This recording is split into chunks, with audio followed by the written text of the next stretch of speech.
She is not my biological mother, and I will never associate with her again. At the wedding ceremony of the daughter who I had raised for over 10 years, such words were spat from her during her speech on that glorious stage. Is this her way of repaying me for raising her all these years? Yet, I had somehow known deep inside me that this day would come. Strangely, no tears came. When I smiled and said, "I was waiting for this moment," my daughter let out a surprised, "Huh?" unable to grasp the meaning of my words. My name is Catherine.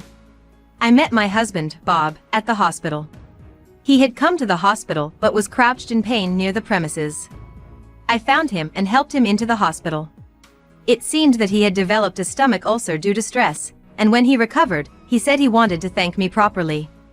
I told him helping others was a given opportunity and that he didn't need to thank me, but he insisted, so I agreed to let him treat me to a meal.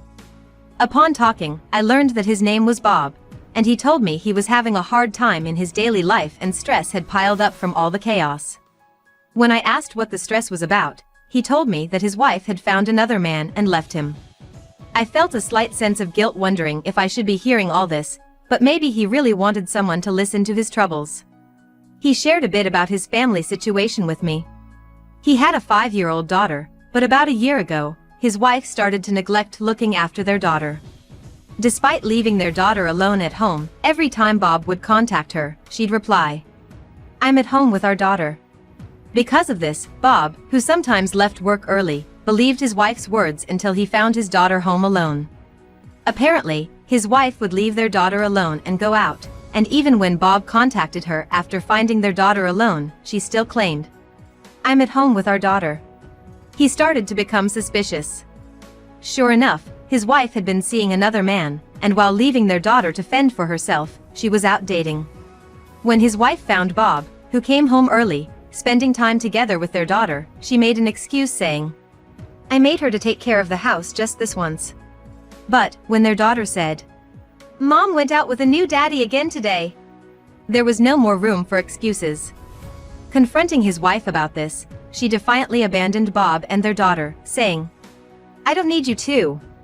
I want to live freely," and left their home. Although he wanted to pursue his wife for her wrongdoing, it seemed like she ran away with her lover, so it was impossible. Moreover, it was only suspected that she was having an affair, she hadn't admitted to it, and there was no evidence. Suddenly abandoned by his wife, Bob was left to take care of their daughter while managing household chores and work. He was working to his limit. However, even at his workplace, there were some co-workers who were almost his rivals that spread rumors around saying, "His wife ran away because there must be something wrong with Bob," making him feel uncomfortable. His in-laws also blamed him for his wife leaving, and his own parents, who lived far away, told him, "Don't rely too much on us." It seems all this stress built up and led to his stomach ulcer. Thinking that he must have been suffering without anyone to listen to him, I decided to listen to his story till the end. When I heard about his job, I told him that I might know of some job openings in his field, which surprised him. The fact that I had connections in his line of work might have been fate looking back now. At the time, I had no thoughts of marrying him, but I did want to help him, so I introduced him to a new job and he quit his previous stressful workplace. As he had a stomach ulcer, everyone in his new workplace was very considerate, and I think it was much easier for him to work there. After he got accustomed to his new job, he once again said he wanted to thank me, so we ended up going for a meal together again. He expressed his sincere gratification at the meal. Beside him was a little girl. He said he couldn't leave the child alone and go out, which I understood, so we all had a meal together. That girl was Ally, who would later become my daughter after Bob and I got married. She seemed quite shy, hiding behind her father, Bob, and looking worriedly at me. I smiled at her, trying to reassure her, saying, "There's nothing to be afraid of," and tried to start a conversation. By the time we finished our meal, Ally had warmed up to me. After that, we started seeing each other more frequently, and I think both Bob and I may have felt a mutual attraction. "I want to marry you, Catherine." It seemed he had already completed the divorce with his former wife. This was because after his ex-wife was gone, Bob's in-laws has started to prepare filing a divorce of Bob and his ex-wife. The process seemed legitimate, so without any doubts or second thoughts, Bob filed their divorce. Bob was very concerned about being a single father, but still passionately expressed his desire to marry me. I can't deny I was attracted to him too, so I accepted his proposal. Since Ally had also become fond of me, I thought we'd be able to live together just fine as a family of 3. Sure enough, life with the 3 of us went smoothly. Well, until Ally entered high school and some time had passed, that is. I believe we got along well, even though Ally and I were not related by blood. I even had the confidence that I cared for Ally more than her biological mother. I wouldn't leave a small child alone to go on dates with a man who wasn't my husband. If the former wife had planned to introduce the man to Ally as her new dad, she probably planned to get divorced and take Ally with her. But she left, abandoning Ally as well. I was determined to care for Ally more than such a person.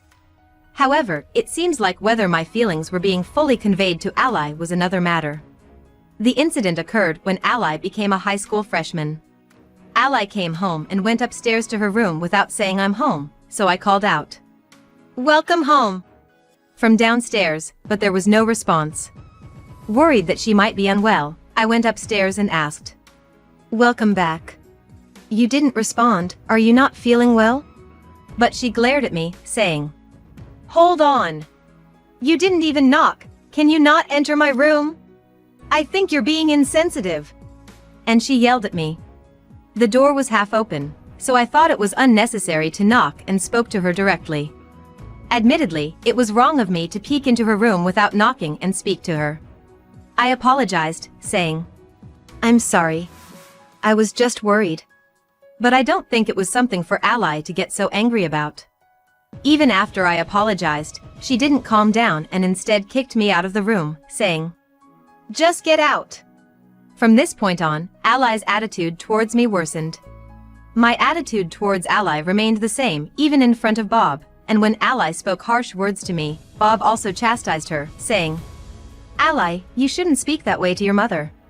But Ally retorted, "She's not my real mother. We're not biologically related," leaving both me and Bob at a loss for words. Bob and I discussed what to do, but we were both shocked by Ally's sudden change and could only think, "It must be a teenage rebellion. It should calm down eventually." So we had no choice but to wait for Ally to calm down. But Ally's rebellion against me never subsided, and even when she was about to graduate from high school, she still acted hostile towards both me and Bob. Honestly, hearing, "We're not related by blood," over and over does stress me out. So, considering our emotional well-being and hoping that Ally would calm down, Bob and I decided that Ally should live alone while attending college. We thought that by living alone and interacting with various people at college, she would broaden her perspective and reconsider her attitude towards us. Well, that didn't happen. But I think that no matter what we said to her at that point, she wouldn't have changed her mind. At this point, Ally had already fallen into that woman's trap. Even after graduating from college, Ally rarely came home, as if she still hated Bob and me. We wondered when we would reconcile when one day, Ally brought a man to our house. His name was Thomas, and he had been dating Ally for 3 years and was now her fiancé. Neither Bob nor I expected such a happy announcement, so we were thrilled. When Ally and Thomas came home, we ordered takeout sushi and I think we must have looked quite excited from Thomas's perspective. Ally had been watching us with a slightly cold gaze, but I think there are few parents who wouldn't rejoice at their daughter's wedding announcement. Even if there's no blood relation, the feeling is the same. We were sincerely happy and joyful for their wedding. So naturally, I was moved at Ally's wedding too. On the wedding day, I entered the venue with Bob. As the parents of the bride, we took our seats and when I saw Ally in her wedding dress, I was so moved that I couldn't help but shed tears. The wedding proceeded steadily without paying heed to my emotions. Listening to Thomas, the groom, expressing the deepest gratitude to his parents, I almost teared up again, even though I'm not his mother. At this rate, I thought I might cry during Ally's speech too. With that thought in mind, I watched Ally step up to the microphone. Then, our eyes met. I was startled because I thought she might not care about me since we're not related by blood. Could she possibly have something to say to me? As I waited anxiously, she began to speak shocking words. I have something I want to say at this time. It's about my mother. Everyone present probably expected her to express gratitude towards her mother. The woman who is currently claiming to be my mother is not my biological mother. Moreover, she deceived my real mom and married my dad. Even though my dad and this woman were the ones who had an affair. They've always said that my mom cheated and left. This was simply not true. But among the attendees, there were people who didn't know us well, so they might not know whether Ally was telling the truth or lying. There was a stir among the suspicious guests. Bob and I were so dumbfounded by the turn of events that we couldn't rebut her. She must have thought everyone would believe her words, because she declared, "I have no intention of remaining a family with these despicable people. My mom is a stranger to me, not related by blood. I will have nothing more to do with her. I declare that here." Seeing her make such a declaration, the groom, Thomas, seemed confused. It's understandable. She was denying us as her family and declaring her severance on such a happy occasion. Even if we really were the worst kind of people and she wanted to cut ties, there was no need to tarnish such a joyous event. I never thought Ally could be such a foolish girl. I could feel my love for Ally and the joy of her marriage fading away. I've been waiting for this moment. I had been on edge, thinking I must be recognized by her as a mother and striving to be a good mother. But that wasn't the case. Even among family, there are people who just don't get along. Perhaps Ally and I were those people, even after becoming a family. Even if we didn't get along, there should be room for compromise, but Ally wouldn't give an inch. Why should I have to try so hard for such a person?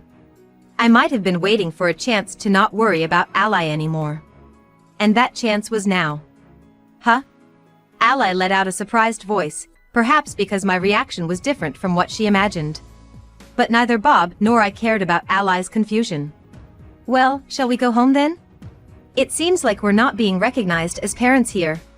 You're right. I'm not in the mood to celebrate such a ceremony, especially after being falsely accused of having an affair. Bob nodded at my words, and we held hands as we left the ceremony hall. Is that really true? No way, it must be a lie. The hall buzzed with the whispers of those who couldn't quite believe what Ally had said. Amidst this, as we headed towards the exit, a disheveled woman who seemed to have arrived late hurried in, crying out, "I'm the real mother of the bride!" As she entered the hall. Bob reached out in front of me, as if to protect me from the woman, but she didn't even look at us. Instead, she strode to the seats we had just left, plunked herself down, and started demanding, "Come on, hurry up and serve the food and drinks." The guests who were attending the ceremony were comparing us, the couple, with the woman, with a baffled expression. Just from observing this situation, it would be easy to infer who would commit something dishonest, like cheating. The woman, who had put on thick makeup and began making a scene about alcohol and food as soon as she arrived, was Bob's ex-wife and Ally's real mother, Wanda. Bob and I had known all along that she was in touch with Ally. Wanda had first approached Ally during her freshman year in high school. Around the same time, Ally had started to show an awful attitude towards Bob and I. When Wanda met Ally in secret, she told her that the reason they had been separated all this time was because of a trap Bob and I had set. She claimed that it was actually Bob who had cheated, with the other woman being me, and that Wanda had been distanced from Ally by every possible means.